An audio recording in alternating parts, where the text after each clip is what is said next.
بسم اللہ الرحمن الرحیم۔ تمام دوستوں کو روہیل وائس چینل میں دل کی گہرائیوں سے خوش آمدید اور محبتوں بھرا السلام علیکم۔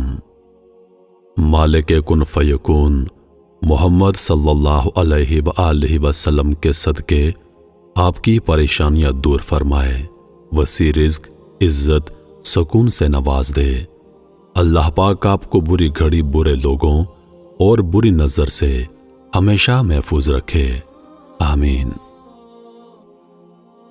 مکہ میں پیارے رسول صلی اللہ علیہ وآلہ وسلم کو اسلام کی دعوت دیتے ہوئے 10 سال گزر چکے تھے۔ مکہ کے گلی کوچوں میں ہر طرف اسلام کے چرچے تھے۔ بہت سے مرد اور بہت سی عورتیں مسلمان ہو چکی تھیں، کچھ بچے بھی مسلمان ہو چکے تھے۔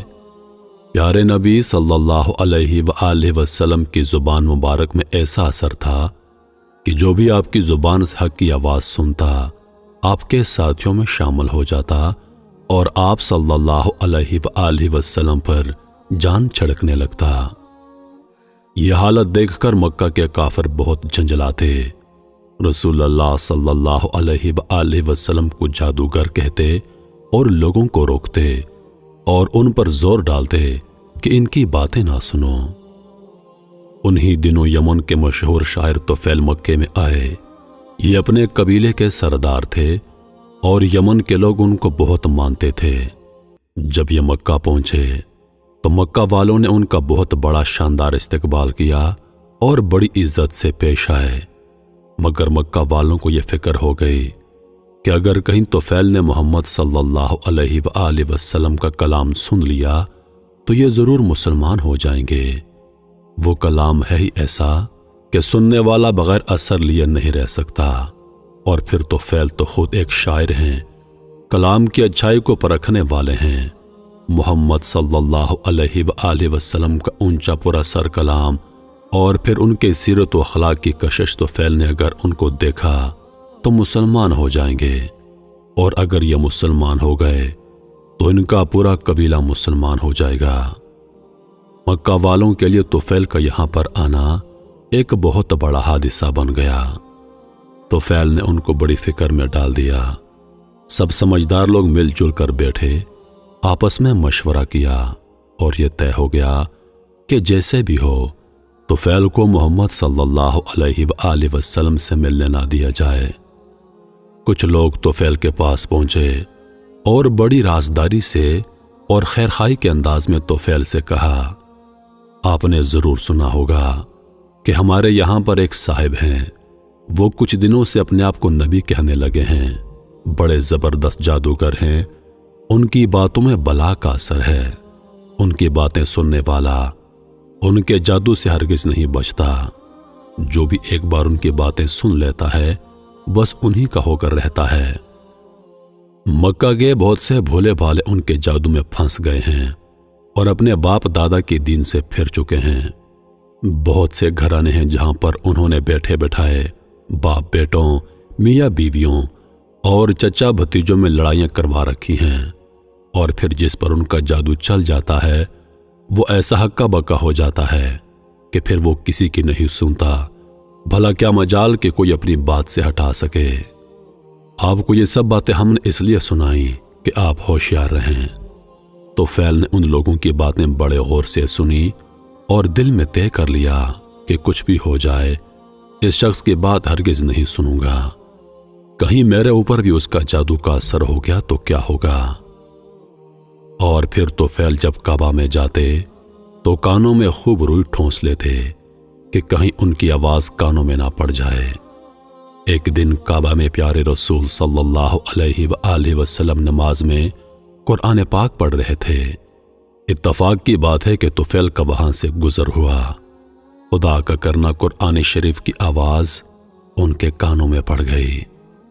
انہیں یہ آواز بہت بھلی لگی، پہلے تو ٹھٹکے لیکن پھر سوچا کہ خود شاعر ہوں، اچھی بری بات کو سمجھتا ہوں، کلام کی باریکیوں اور خوبیوں سے میں واقف ہوں، کیا میں اتنا بھی نہیں سمجھتا کہ کون سی بات میرے لیے اچھی ہے اور کون سی بری؟ مجھے سننا تو چاہیے کہ آخر یہ صاحب کس قسم کی باتیں کرتے ہیں، یہ سوچ کر انہوں نے اپنے کان ادھر لگا دیے۔ پیارے رسول صلی اللہ علیہ وآلہ وسلم قرآن پاک کی تلاوت کر رہے تھے اور طفیل کا دل آہستہ آہستہ پگھل رہا تھا۔ ایک ایک آیت ان کے دل پر اثر کر رہی تھی۔ رسول اللہ صلی اللہ علیہ وآلہ وسلم نے نماز ختم کی اور گھر جانے لگے۔ طفیل بھی پیچھے پیچھے ہو لیے۔ رسول اللہ صلی اللہ علیہ وآلہ وسلم جب اپنے دروازے پر پہنچے تو ایک آواز آئی، حضرت مجھے بھی اندر چلنے کی اجازت دے دیجیے۔ پیارے نبی صلی اللہ علیہ وآلہ وسلم نے مڑ کر دیکھا کہ یمن کے معزز سردار طفیل آپ سے اندر چلنے کی اجازت مانگ رہے ہیں۔ رسول اللہ صلی اللہ علیہ وآلہ وسلم نے بڑی عزت سے انہیں گھر کے اندر لے گئے، اپنے پاس بٹھایا اور آنے کی وجہ پوچھی۔ طفیل نے اپنی پوری آپ بیتی سنا دی۔ پیارے نبی صلی اللہ علیہ وآلہ وسلم نے بڑی دلچسپی سے طفیل کی ساری باتیں سنی۔ پھر طفیل نے کہا، حضور مجھے کچھ اپنی باتیں سنائیے۔ رسول اللہ صلی اللہ علیہ وآلہ وسلم نے قرآن پاک کی چند اثر بھری آیتیں پڑھ کر سنائیں۔ طفیل بڑے غور سے قرآن کی آیتیں سن رہے تھے اور انہیں ایسا معلوم ہو رہا تھا کہ دل کی سیاہی دھل رہی ہے، غفلت کے پردے اٹھ رہے ہیں اور حقیقت کا جمال ان کی آنکھوں کو روشن کر رہا ہے۔ جب پیارے رسول صلی اللہ علیہ وآلہ وسلم تلاوت فرما چکے تو طفیل نے کہنا شروع کر دیا، اس خدا کی قسم جس نے مجھے پیدا کیا، میں نے عرب کا ایک سے ایک اچھا کلام سنا ہے مگر آج تک ایسا اونچا اور پاکیزہ کلام کبھی نہیں سنا۔ یہ کلام تو سراسر ہدایت ہے، سراسر نور ہے، سراسر انصاف ہے۔ اس سے منہ موڑنا ہدایت سے منہ موڑنا ہے۔ خدا کی قسم یہ کسی انسان کا کلام نہیں، یہ انسانوں کے پیدا کرنے والے خدا کا کلام ہے۔ طفیل کہے جا رہے تھے اور رسول اللہ صلی اللہ علیہ وآلہ وسلم کا دل ان کی ہدایت پر باغ باغ ہو رہا تھا۔ پھر آپ نے طفیل کو اسلام کا کلمہ پڑھایا اور ایمان کے نور سے ان کے سینے کو جگمگا دیا۔ یمن کا یہ معزز مہمان اب ایمان کی عزت بھی پا چکا تھا۔ مکہ میں داخلے کے وقت صرف دنیا کی عزت حاصل تھی، اب اسے دین کی عزت بھی حاصل ہو گئی۔ جب طفیل نے یمن کو واپسی کا ارادہ کیا تو پیارے رسول صلی اللہ علیہ وآلہ وسلم سے عرض کیا، حضور میرا سینہ تو ایمان سے جگمگا اٹھا لیکن میرا قبیلہ اور گھر کے لوگ تو کفر کے اندھیرے میں پھنسے ہیں۔ یا رسول اللہ صلی اللہ علیہ وسلم دعا فرمائیے کہ اللہ تعالیٰ انہیں بھی ایمان کی دولت بخشے۔ پیارے رسول صلی اللہ علیہ وسلم نے دونوں ہاتھ دعا کے لیے اٹھائے، اے اللہ طفیل کو اسلام کا نشان بنا دے، اس سے لوگ اسلام کی راہ پائیں۔ طفیل ایمان کی تڑپ لیے گھر پہنچے، بوڑھے والد سے ملاقات ہوئی۔ طفیل بولے، ابا میں کفر کے اندھیروں سے ایمان کی روشنی میں آ گیا ہوں۔ ابا اب میرا اور آپ کا کوئی رشتہ نہیں، میں مکہ کے سچے رسول پر ایمان لے آیا ہوں۔ اب میرا رشتہ صرف انہی سے ہے جو اس رسول کا کلمہ پڑھے اور اسلام کو اپنا دین مانے۔ طفیل کی یہ دل سے نکلی باتیں سن کر والد صاحب سوچ میں پڑ گئے۔ اچھا ایمان میں یہ قوت ہے کہ اس سے باپ بیٹے کا رشتہ ختم ہو سکتا ہے، کیا ایمان کا رشتہ باپ بیٹے کے رشتے سے زیادہ ہے؟ طفیل کے باپ امدوسی نے سوچا اور اپنے بیٹے سے کہا، طفیل لاؤ ہمیں بھی سناؤ اس رسول کی باتیں۔ طفیل نے سمجھا کر باپ کو اسلام کا پیغام سنایا۔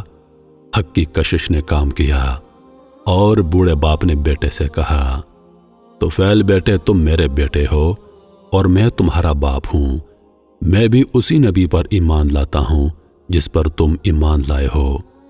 طفیل کی آنکھیں خوشی سے بہہ پڑیں اور بولے، ابا جان چلے غسل فرما لیجئے اور اسلام کا کلمہ پڑھ کر اللہ کے پیارے بن جائیے۔